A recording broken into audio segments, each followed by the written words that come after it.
அன்புக்குரியவர்களே, நீங்கள் பேசக்கூடிய ஒரு வார்த்தை, அந்த வார்த்தையினுடைய அர்த்தத்தை நீங்கள் அறிய மாட்டீர்கள்.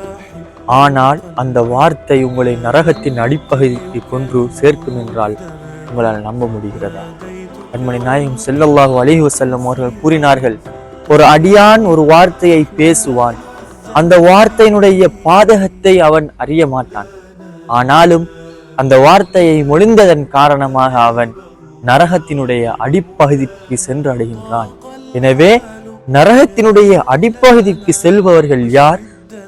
நரகத்தினுடைய 70 வருட தொலைதூரத்தில் சென்று அடைபவர்கள் யார் என்று நாங்கள் பார்ப்போம் என்றால் அது ஈமான் இல்லாத காஃபிர்கள்.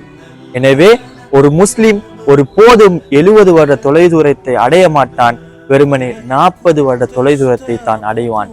ஆனாலும் ஒருவன் 70 வருட தொலைதூரத்தில் சென்று அடைகின்றான் என்றால் அவனுடைய ஈமான் கலட்டப்பட்டு அவன் நரக நிரந்தரமாக தங்குகிறான்.